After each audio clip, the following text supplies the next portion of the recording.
Jodio, c'était donc toi depuis le début ?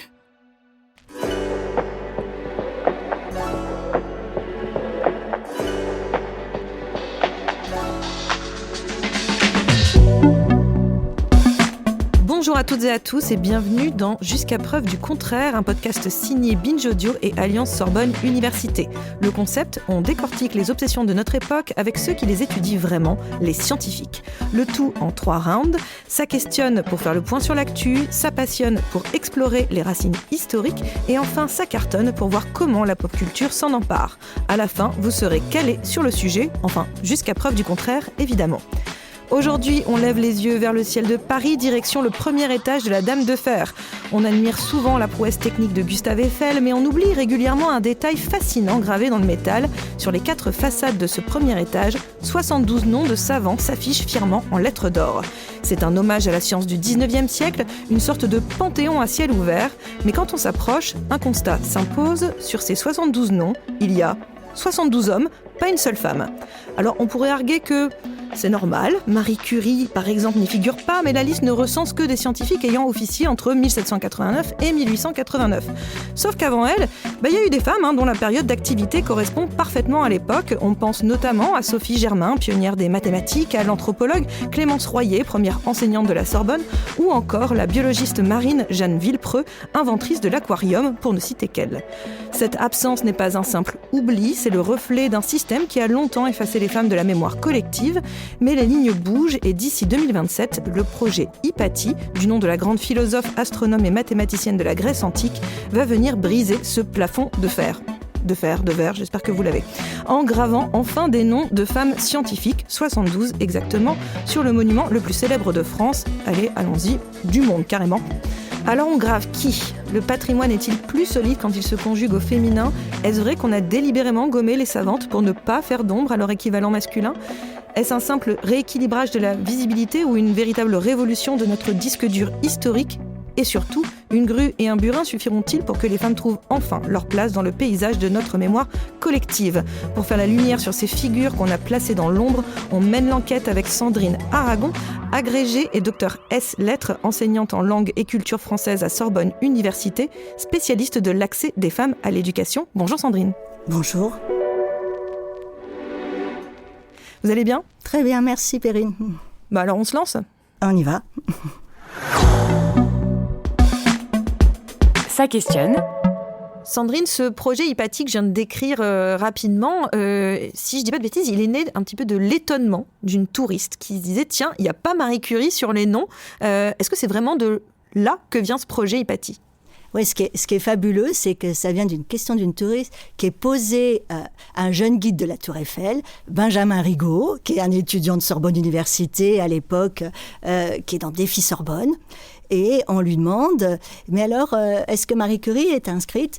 Et là, comme c'est quelqu'un qui a toujours plein de questions dans sa tête, enfin là, il se dit non, parce que elle arrive après, mais après il va se dire, pourquoi il n'y a aucune femme et pourquoi il ne faudrait pas inscrire des femmes ? Et donc il va proposer cette idée à Sorbonne Université, donc un jeune étudiant propose à la présidence, et si on inscrivait des femmes sur la Tour Eiffel, au 2e étage, 40 noms de femmes au début, c'est ça le projet Hypatie. Et là, donc l'idée d'un étudiant, ça devient un projet accepté avec le marrainage de Nathalie Dractemam, la présidence, et le soutien de toute l'équipe de direction. C'est ça qui est fou. Et on propose de créer un comité, le comité Hypatie, que j'ai eu l'honneur de diriger. Ce comité, on va le constituer en faisant appel à tous les volontaires. Il va y avoir des gens de Sorbonne Lettres, Sorbonne Sciences, Sorbonne Médecine, et aussi des institutions partenaires, l'UTC, l'Université de Compiègne, l'Observatoire de Paris. Et tout le monde va venir avec soutenir cette idée avec la foi en disant mais c'est génial, oui on est là, et donc c'est pluridisciplinaire et c'est aussi à parité égale homme-femme ce comité, et on réfléchit aux limites, on réfléchit aux domaines qu'il est important de mettre en valeur. On réfléchit aux personnalités qui doivent être présentées. Alors un grand moment, premier jalon, c'est les Éclipsés, un événement qu'on organise à l'Observatoire de Paris, avec des personnalités comme Françoise Combes, présidente de l'Académie des sciences, comme Isabelle Vauglin, vice-présidente de Femmes et Sciences, et des représentants de la mairie de Paris. Et là, on va mettre en valeur le projet. Et les éclipsées, c'est un nom symbolique, parce que ça veut dire qu'à un moment, elles ont été en lumière, ensuite elles sont passées dans l'ombre, mais elles peuvent revenir en lumière. C'était quand ça, les éclipsées ? 2022. 2022. Et ensuite, lors d'une éclipse, justement, de soleil. Oh. Et puis, 2025, la maire de Paris, Anne Hidalgo, annonce qu'elle va réaliser le projet avec pour objectif qu'il soit réalisé pour 2027. Et donc, grand moment de joie, c'est aussi les efforts, la persévérance de tous ceux qui ont soutenu ce projet. Et un comité est créé qui redéfinit, dans le respect d'Eiffel, les règles qui doivent décider de la sélection. Donc, il s'agit d'aller de 1789 jusqu'à nos jours, moins 5 ans. Voilà. Et puis, les domaines à valoriser. Et on doit fournir, le comité va fournir une liste, à nouveau, comme d'autres institutions. Et le 26 janvier 2026, la liste des femmes honorées sur la Tour Eiffel est annoncée par Anne Hidalgo. Et il y a 72 noms. Et aujourd'hui, il y a 72 noms parce que, surtout, le grand changement qu'a fait le comité, c'était de décider que pour une véritable égalité, une véritable parité, on allait mettre 72 femmes au premier étage, juste à côté du nom des hommes. Et alors, on va corriger ce que j'ai dit tout à l'heure, parce que tout à l'heure, je parlais de marteau et de burin pour inscrire les noms, mais non, ça sera en lettres dorées, c'est bien ça? Exactement. On est dans une période de rénovation de la Tour Eiffel, parce qu'il faut aussi dire que donc, ça ne coûte pas cher, c'est au moment d'une rénovation, et on inscrit exactement comme ça a été fait pour les hommes. Donc, il s'agit, on va riveter des lettres qui ont été moulées. Et juste une dernière question, c'est vrai que vous avez parlé de Anne Hidalgo. Anne Hidalgo n'est plus la maire de Paris, c'est Emmanuelle Grégoire. Ça ne change rien, on est d'accord que c'est acté, on est changé de maire, ça ne change rien. Non, ça a été acté, donc maintenant il faut que tous les accords institutionnels soient donnés. Donc il y a encore un petit peu de parcours, mais ça a été décidé, acté, et tout est en chemin. Avant d'arriver sur le casting justement de ces 72 femmes qui vont être inscrites sur la Tour Eiffel, c'est en 2027. Pourquoi c'était important, et pourquoi ça l'est toujours d'ailleurs, de rappeler, de marteler peut-être en fait finalement que... quand on fait ce projet-là, le but, c'est pas d'effacer les hommes, mais bien de compléter l'histoire et rendre la Tour Eiffel moderne, en fait. Bien sûr. Il s'agit de restituer à la Tour Eiffel son statut symbolique de symbole de la modernité, voulu par Eiffel pour l'exposition universelle de 1889. Au moment de célébrer le centenaire de la Révolution, Eiffel, il avait choisi de célébrer le progrès, l'humanité et la science, en créant un monument ambitieux, une tour de 300 mètres, phare de Paris, et d'écrire en lettres d'or le nom des grands savants ayant honoré la France depuis 1789. Alors, elle est créée pour l'Expo universelle, elle était destinée à être éphémère. Mais mise à disposition de l'armée, elle est devenue un émetteur radio, un transmetteur d'éléments de météorologie. Donc, elle a servi la science. Mais c'est aussi un symbole de Paris, de la France. Le 14 juillet, elle est illuminée, elle est porteuse des anneaux lors des JO.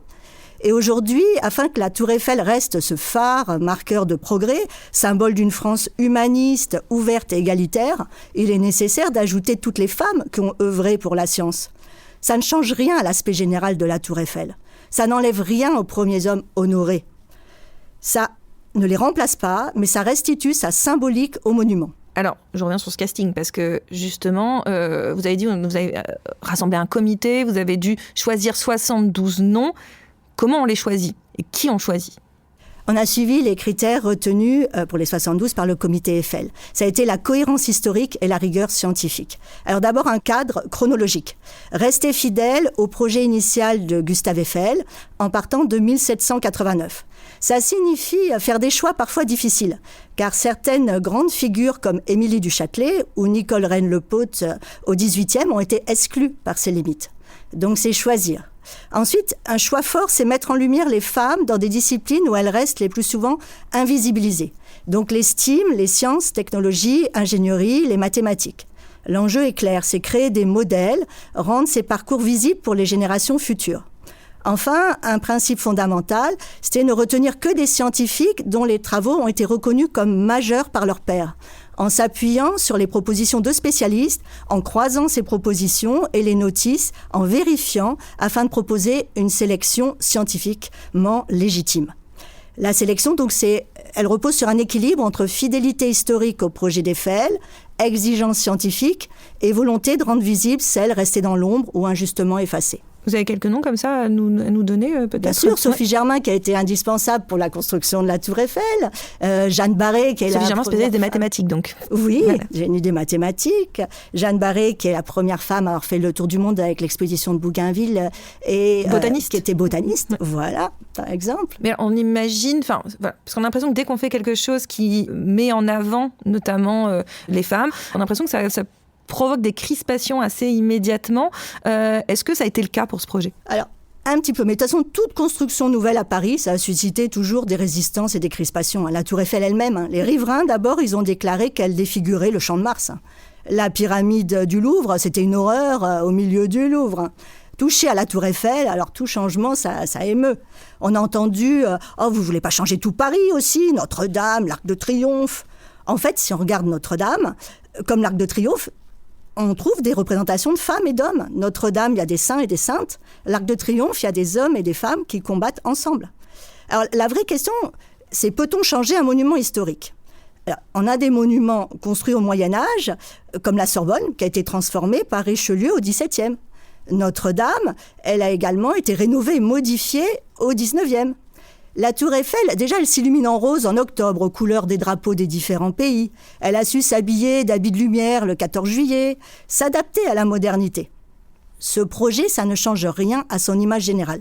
Certains ont même, comme vous l'avez dit, découvert la frise à cette occasion. Moi, par exemple, j'avoue. Donc finalement, ce projet, il a suscité beaucoup plus d'enthousiasme que d'opposition.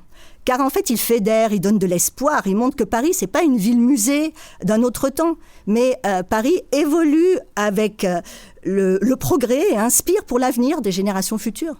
Et donc le projet est né à Sorbonne Université, si je dis pas de bêtises? Oui, il est né à Sorbonne Université, mais ensuite il a été partagé avec de nombreuses institutions et Femmes et Sciences a été un relais important. Est-ce que le fait qu'il soit né justement à l'université, c'est aussi une manière de montrer que l'histoire, la nouvelle histoire aussi, s'écrit à l'université en fait finalement, que l'université, elle n'est pas enfermée elle n'est pas poussiéreuse en fait. Tout à fait. Si ce projet a été soutenu à Sorbonne Université dès le début, c'est qu'il correspond aux valeurs que défend l'université, à son socle. Une science exigeante, une histoire débarrassée des biais, l'égalité de tous pour la diffusion du savoir. La mission égalité dans les universités, elles œuvrent pour l'inclusion de tous et toutes. Le projet Hypatie, il est à la croisée de plusieurs initiatives déjà existantes qui réunissent des chercheurs de différentes disciplines. Par exemple, à Sorbonne Université, c'est l'initiative IRST, Renouveler l'histoire des sciences. Et leurs travaux, ils interrogent la manière dont se construit le savoir scientifique. David Aubin, qui le dirige, est dans le comité Hypatie depuis le début et il a beaucoup apporté. L'initiative également Matrimoine et les patrimoines minorés au sein du projet Sphinx, elle réunit des chercheurs et la préhistoire à l'époque contemporaine qui œuvrent également pour remettre en lumière des pans de l'histoire restés dans l'ombre. Par exemple, les femmes philosophes. On réintègre leurs textes dans l'histoire de la pensée. D'autres travaillent sur les traductrices qui ont joué un rôle essentiel dans la circulation des savoirs, tout en restant souvent invisibles. On redécouvre des musiciennes exilées, des photographes féministes, les poésies sur les cartes postales dans le projet Aquarelle. Ou encore, on travaille à l'archivage avec la BNF. Parce que tous ces projets, ils sont reliés à d'autres instituts, d'autres universités en France, en Europe, dans le monde. C'est des réseaux qui œuvrent pour une science exigeante, porteuse de vérité historique. Et toutes ces recherches, en fait, elles montrent que si on cherche, on trouve des femmes et des hommes de talent. Mais si on dirige les recherches toujours vers les mêmes grands noms, on ne change rien. Et l'effacement n'est pas lié à une absence de production, mais une absence de reconnaissance. En lettres, en art comme en sciences, travailler sur le matrimoine, c'est en fait corriger un biais historiquement documenté en s'appuyant sur des méthodes rigoureuses. Pour terminer cette première partie, je voulais savoir justement comment ce projet Hypatie, comment on pouvait s'assurer que c'est un acte presque de justice historique et pas un coup de com' en fait, et que ça peut avoir des répercussions.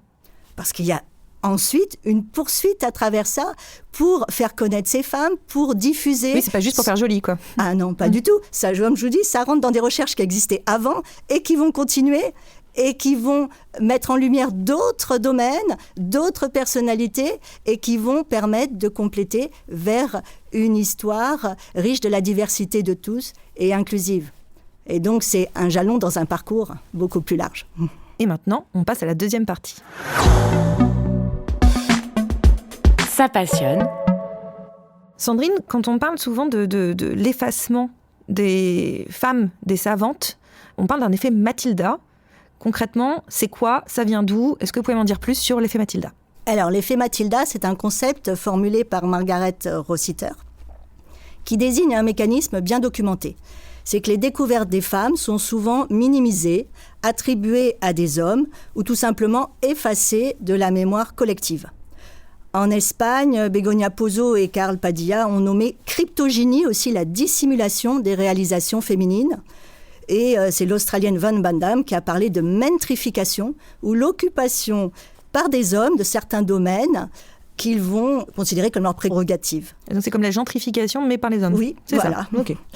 Pourquoi est-ce que c'est si difficile à corriger ? Parce que c'est pas seulement une série d'oublis individuels, c'est un système historique avec des habitudes posées comme des normes. D'abord, l'histoire des sciences, elle s'est écrite au 19e, dans un contexte où produire du savoir, c'était perçu toujours comme une prérogative masculine. Les femmes pouvaient contribuer, mais comme assistantes, comme... petite main. Voilà, petite main. Petite main discrète. Tout à fait, c'est ça. Mais rarement signées, publiées ou accéder aux institutions qui fabriquent la reconnaissance. Si on prend le cas de la mathématicienne Sophie Germain, elle est reconnue de son vivant. Ses travaux sur l'élasticité sont fondamentaux. Ils serviront notamment à la construction de la Tour Eiffel. Et pourtant, son nom n'apparaît sur aucun monument. Ce n'est pas une question de mérite, c'est une question de visibilité, de pouvoir symbolique qu'on refuse. Et le phénomène, il est encore plus frappant avec Marie Curie et sa fille Irène Joliot-Curie. Notre travail est en lice pour le Nobel. La nomination ne fait état que de mon nom. Tu as volé mon génie. Comment oses-tu t'attribuer leur ovation ? Tout ça est plus important que nous. Tout ce qui m'intéressait, c'était la science. Malgré leur prix Nobel, 2 prix Nobel, c'est la seule personne au monde, Marie Curie, à avoir ça, elles ont été tenues à l'écart de l'Académie des sciences. Et Irène Joliot-Curie, elle a été candidate à 5 reprises sans jamais être élue. Alors que pour les hommes, le Nobel ouvrait automatiquement les portes de l'institution. Ça montre que la reconnaissance scientifique, elle ne dépend pas uniquement de la qualité des travaux, en fait. Elle dépend aussi de qui écrit l'histoire, de qui attribue le prestige, de qui contrôle les institutions. Et c'est précisément ce qui rend l'effet Mathilda si difficile à corriger, parce qu'on ne corrige pas seulement des oublis. On remet en cause en fait des récits établis, des hiérarchies anciennes, parfois même l'image de la science. Parce que la science, qu'est-ce que c'est ? C'est comprendre le monde, expliquer l'univers, et ça a longtemps vu comme la seule prérogative des hommes. Donc il s'agit de partager le pouvoir, partager la visibilité, modifier des stéréotypes genrés. Et enfin, il y a un effet d'inertie, parce que les manuels, les noms des rues, les monuments, les programmes scolaires, ils continuent de reproduire ces biais. Et réhabiliter les femmes scientifiques, ça demande un travail actif de recherche, de réécriture, de transmission. Est-ce que ça, on peut le retrouver, cet effet Mathilda, dans d'autres domaines ? Je crois que par exemple, il y a l'effet Clara Schumann, si je ne dis pas de bêtises. Tout à fait. Ça se passe en musique, bien musique. sûr. On a Clara Schumann, Nannerl Mozart, la sœur qui était un génie de la musique de Mozart. Et voilà, on a quantité de femmes, alors qu'on sait qu'au 17e, 18e, il y avait énormément de musiciennes dans les cours, qui étaient brillantes, qui avaient des orchestres à parité, et des compositrices. Et aujourd'hui, on en a très peu qui sont restées, dont on garde les œuvres. Donc en fait, c'est pas le seul fait de la science, c'est à peu près... Ah non, dans l'art, dans la littérature, on a aussi ce même phénomène. Quand on a préparé ce podcast, toutes les deux, vous m'avez parlé d'une sorte de cycle de réaction misogyne, j'ai envie de dire, tous les 200 ans à peu près, on peut dire ça comme ça, et qui, en fait, chaque fois, on a l'impression que chaque avancée des femmes, chaque avancée intellectuelle des femmes, y a un retour de bâton qui suit, en fait. Est-ce que vous pouvez me réexpliquer tout ça ? Oui, c'est un phénomène récurrent dans l'histoire. En fait, à chaque fois qu'il y a une avancée puissante, ça provoque une réaction de rejet. Pourquoi ? Parce que ça remet en cause un ordre établi. Et souvent, ce rejet, ça repose sur une vision très simpliste des rapports entre les sexes. On pense toujours en termes de rivalité et on n'arrive pas à penser possible l'égalité. Si les femmes gagnent en droit ou en visibilité, certains vont penser que les hommes perdent du pouvoir. Or, au contraire, on sait que les équipes mixtes, elles s'enrichissent d'autres points de vue, elles sont plus performantes.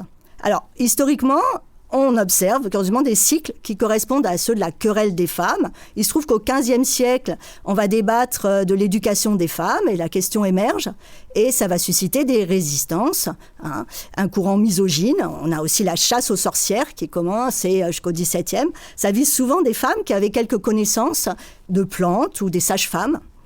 Au XVIIe, en fait, c'est le début des salons et l'accès croissant des femmes au savoir. C'est aussi la première vague d'alphabétisation dans les villes. Et on va tourner en ridicule leur intelligence. C'est la mode des précieuses ridicules, des femmes savantes. On va dire que c'est le monde qui tombe en quenouille, qu'il y a un complot.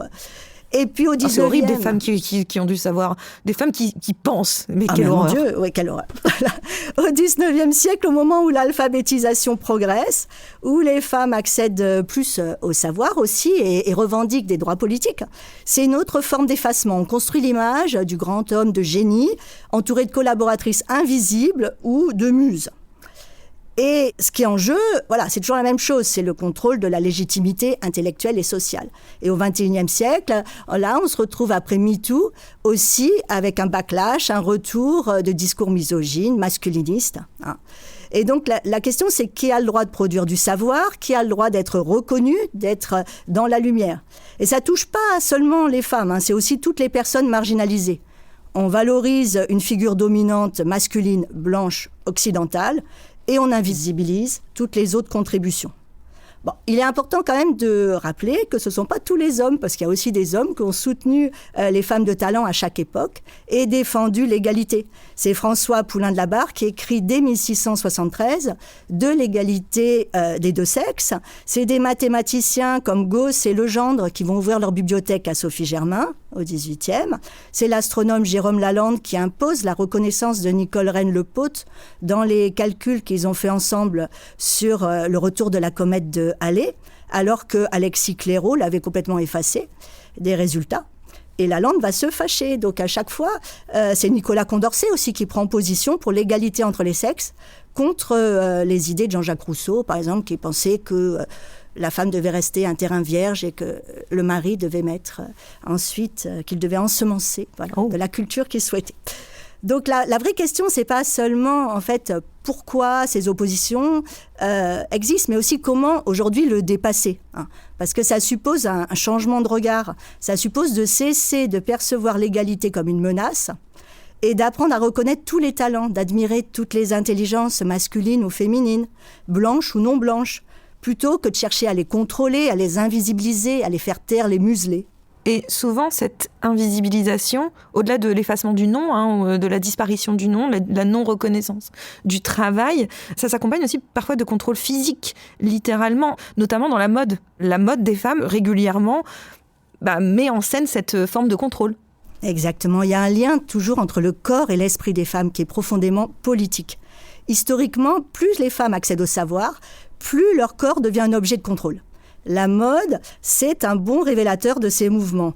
Par exemple, pendant la Révolution française, il y a un élan de liberté et les femmes abandonnent le corset au profit des silhouettes fluides inspirées de l'Antiquité, ce qu'on appellera après la robe empire.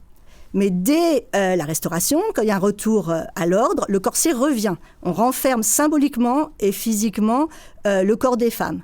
On va avoir la même logique au XXe siècle. Au moment de la guerre, Coco Chanel accompagne l'émancipation féminine en proposant des vêtements plus fonctionnels, inspirés du vestiaire masculin. Mais après la Seconde Guerre mondiale, Christian Dior impose le New Look, une taille étranglée, une silhouette en sablier, des talons, une féminité qui signifie à nouveau la contrainte. Et donc les moments de guerre, c'est toujours un moment où on laisse les femmes, on leur donne plus de liberté parce qu'elles doivent remplacer les hommes sont au front, donc les femmes doivent occuper le terrain.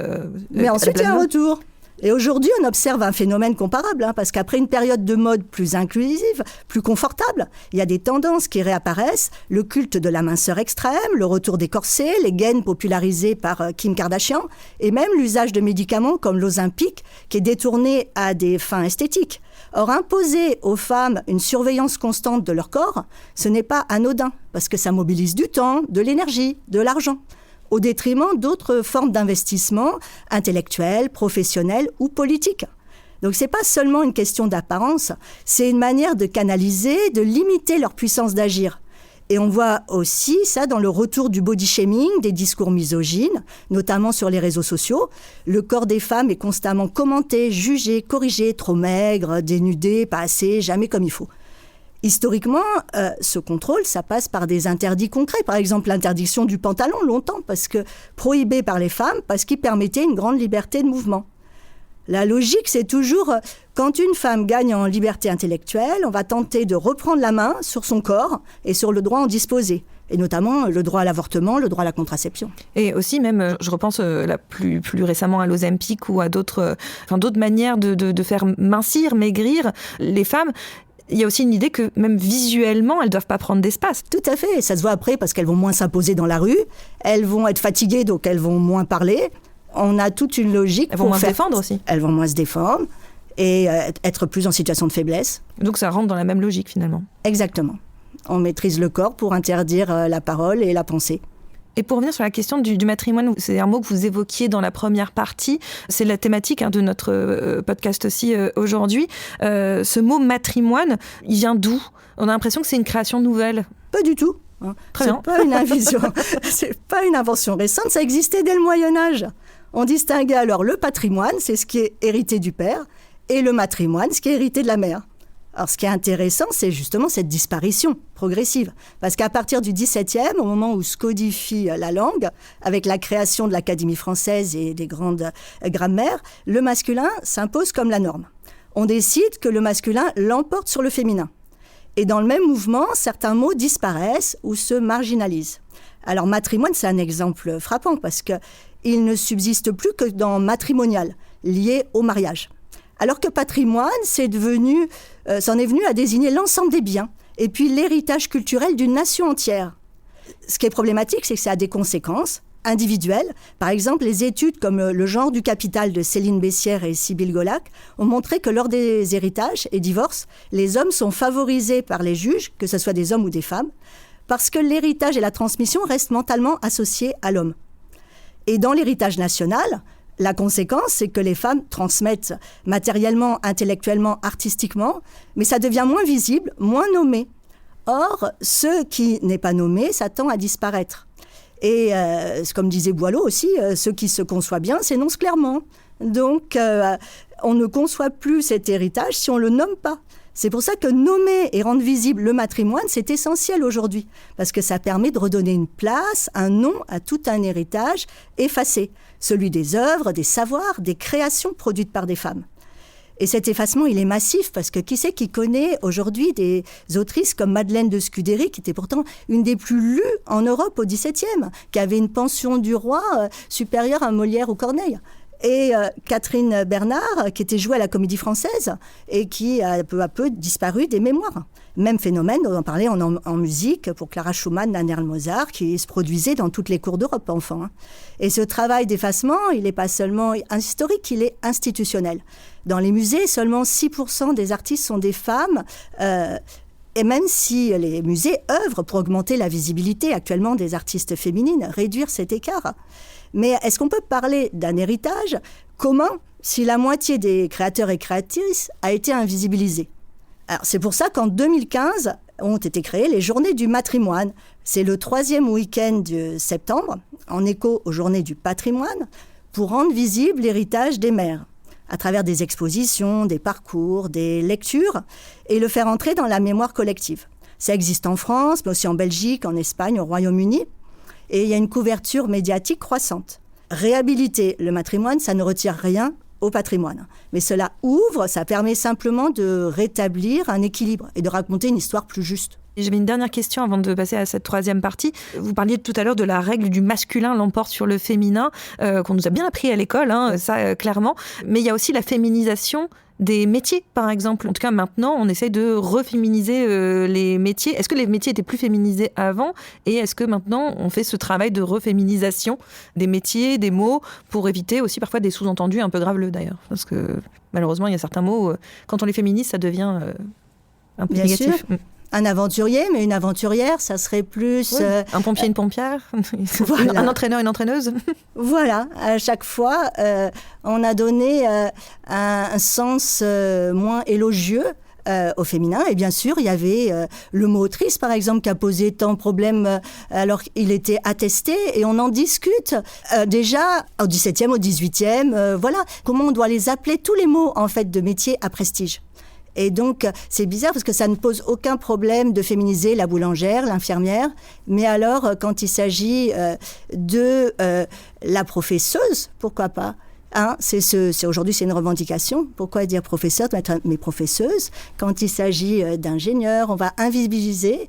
Et donc, on va mettre la chef. Il faut qu'on entende. Si on n'entend pas ce féminin, c'est ne pas reconnaître aussi que les femmes y ont leur place. Et donc ça, c'est quelque chose qui est en train de se mener aussi en ce moment, finalement. C'est une bataille à gagner pour certains, parce que c'est vrai qu'on entend encore... moi, j'ai entendu des gens qui me disaient « Oh non, parce que sculpteur, ça fait heure, c'est solide, sculptrice. » Mais les sculptrices, elles existent depuis des siècles. Et en fait, quel est le problème ? Voilà. Je crois que c'est un petit peu tout le sujet de ce podcast. C'est quoi le problème, finalement ? Et on va passer à la troisième partie. Ça cartonne. Dans cette troisième partie, le but du jeu, c'est de voir comment la pop culture vraiment s'empare de ces questions que nous abordons dans le podcast, et ici, en l'occurrence, le matrimoine. Et j'ai envie de commencer tout à l'heure avec la Tour Eiffel. Vous parliez des anneaux des Jeux Olympiques.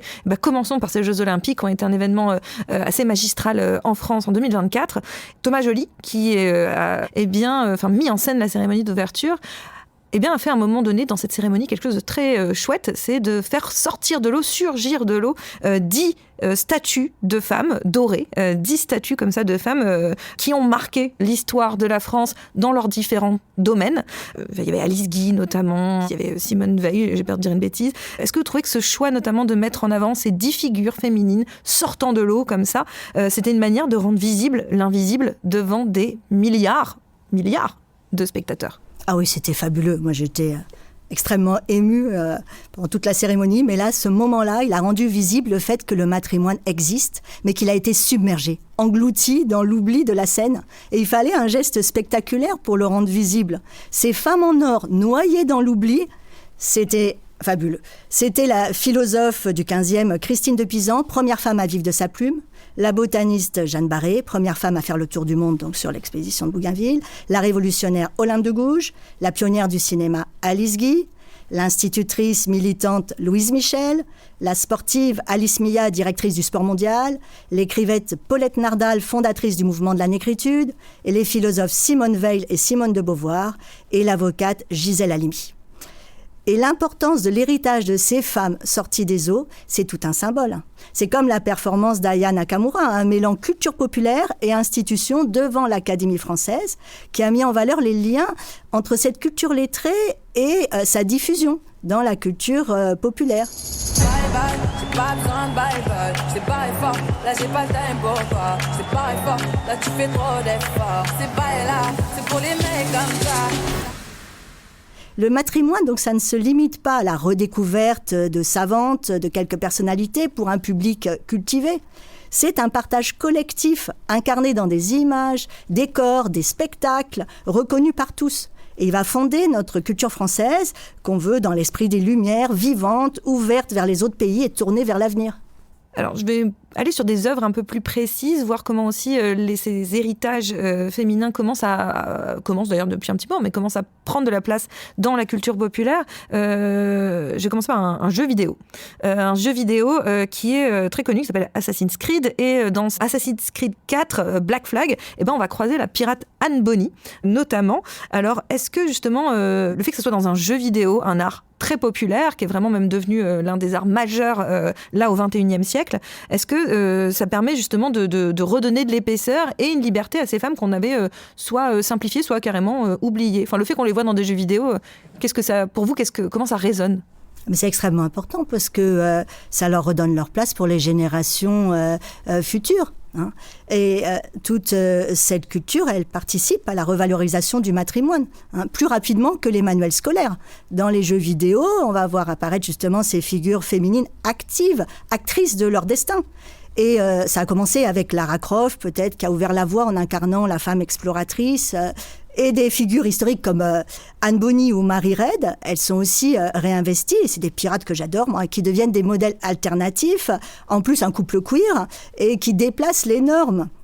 Puisqu'elles ont été, à la fois avec des hommes et des femmes, et puis elles se sont battues pour leur indépendance, mais aussi elles montrent que elles n'avaient pas beaucoup d'autres choix que de rentrer dans la piraterie à cette époque-là. Et elles ont voulu avoir la liberté de leur vie, prendre leur vie en main.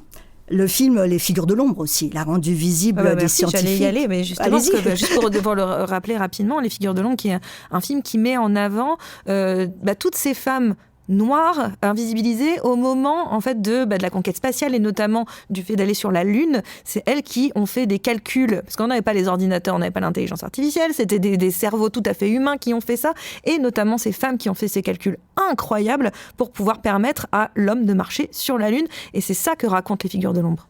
Exactement. Et là, ce film a été fabuleux parce qu'il a rendu visible vraiment ces scientifiques de la NASA de la première heure, comme Katherine Johnson, Dorothy Vaughan et Mary Jackson, qui étaient longtemps restées dans l'ombre alors que leurs calculs étaient vraiment indispensables. Et en 2 heures, comme ça, on voit que le cinéma peut faire reconnaître au grand public ce que des décennies de recherche n'avaient pas diffusé. C'est aussi Ada Lovelace, la pionnière de l'informatique, qui est redécouverte dans des jeux, dans la culture tech. C'est Eddie Lamar, l'actrice qui est redécouverte non comme pas comme la plus belle femme du monde, mais comme l'inventrice du Wi-Fi. Et Mae Jemison, première femme noire dans l'espace, qui est très présente aussi dans la culture populaire. Et puis aussi, moi j'aime beaucoup dans la production jeunesse, une évolution dans les films. Par exemple, Vaiana, c'est une héroïne qui n'est pas... une jolie vainée, mais une exploratrice, chef de clan, qui part sauver le monde et qui dirige une équipe avec une fille ingénieure et un garçon artiste. Et où on prend, pour les plus jeunes, c'est important qu'ils aient des modèles comme Dora l'exploratrice ou alors Mortel Adèle qui propose aux enfants, que ce soit les filles ou les garçons, des modèles d'identification de filles aventurières qui aiment bien faire des expériences, pas toujours réussies, mais bon, elles sont vraiment dans le champ de l'action. Et ces modèles, ils ouvrent le champ des possibles, y compris en sciences, parce que ces modèles, ils comptent. Par exemple, Sophie Adno, elle a déclaré que Claudie Aigneret, elle a inspiré sa vocation, et elle incarne à son tour un modèle inspirant d'astronaute. Voir une femme scientifique, ça rend cette trajectoire imaginable. Voilà, au fond, tous ces phénomènes, l'effacement, l'effet Mathilda, la critique, le contrôle du corps, la disparition du mot, c'est toujours une même histoire. C'est l'invisibilisation progressive des femmes dans le savoir, la culture, la mémoire. Mais aujourd'hui, vraiment, il y a de nombreux domaines qui cherchent à rouvrir les archives, à réécrire des récits, que ça soit en littérature, sous forme de vidéos, dans les jeux vidéo, plus inclusifs, à faire émerger ces figures oubliées dans l'espace public et dans la culture populaire. C'est extrêmement important. Et vous, en tant que scientifique aussi, est-ce que c'est quelque chose que vous aimeriez développer personnellement, de travailler plus avec des créateurs de culture, donc des cinéastes, des musiciens, des peintres, des gens qui font des jeux vidéo, enfin peu importe. En tout cas, travailler avec des personnes qui travaillent dans la culture pour justement créer ce pont et continuer à faire rayonner vos recherches dans un biais peut-être un peu plus accessible qu'un article scientifique, mais en tout cas plus accessible au grand public.